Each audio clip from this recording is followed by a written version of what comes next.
Myself Dr. Guru Raj Kulkarni, Senior Consultant Physician, Diabetologist and Critical Care Consultant, presently associated with Matrix Hospital, Ramantapur. Today, I will be discussing in brief one of the most important and commonest clinical disorder that occur during summer. That's called heat stroke or heat-related illnesses or Vadadebba.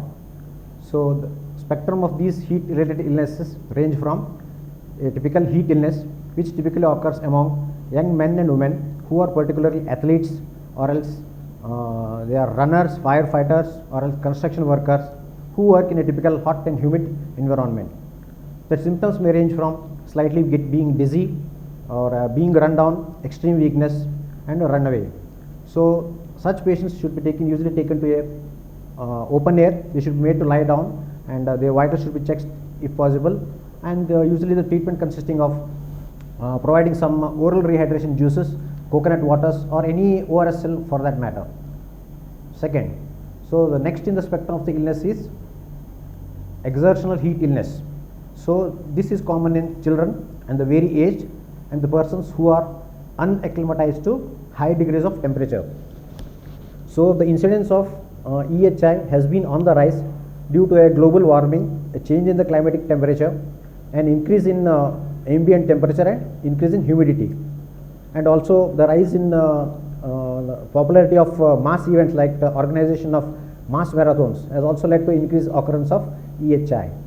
So EHI can be prevented by what is called as acclimatization process. I'll be just letting you know what is acclimatization process in the subsequent discussion.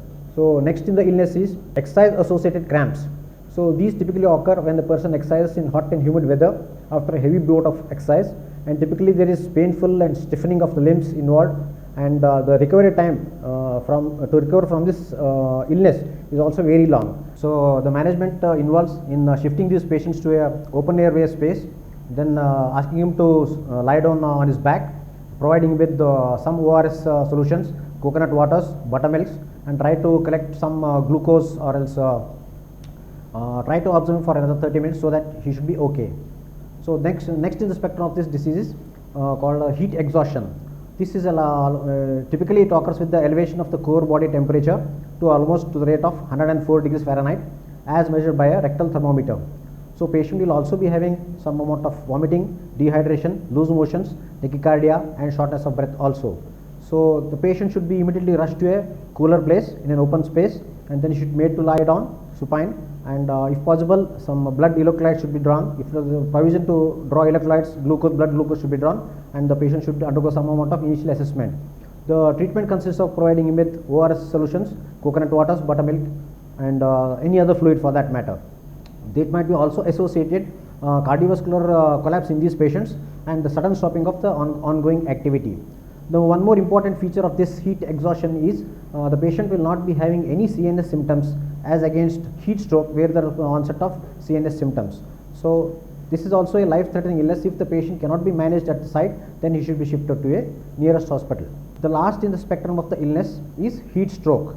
It's a life-threatening emergency, and sometimes the patient may also lose his life.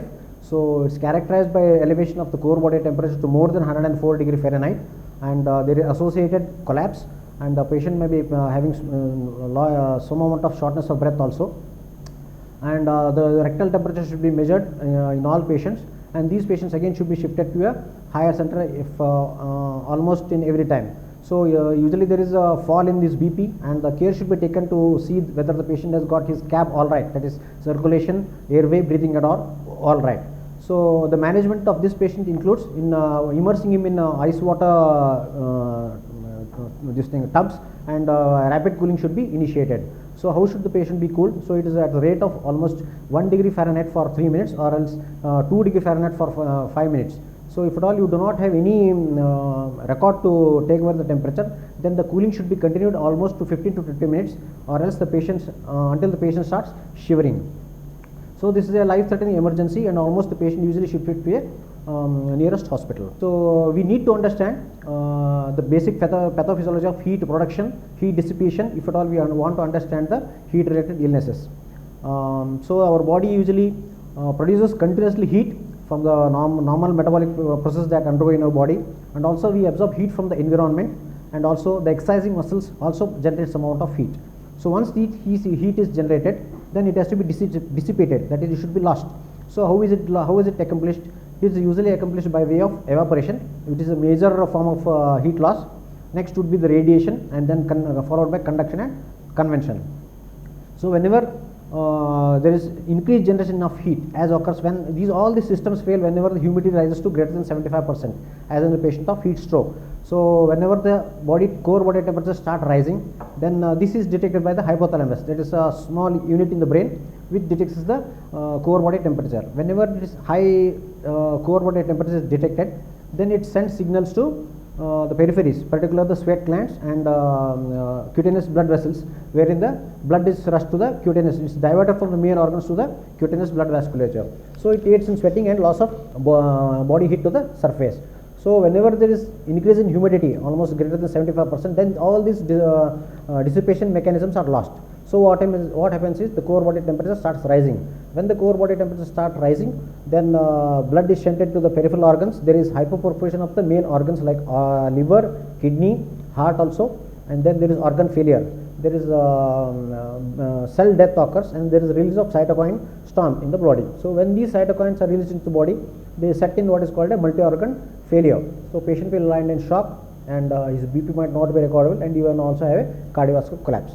So in such situations, the imperative that patient should be shifted to a cooler place, and he should be subjected to some form of therapy.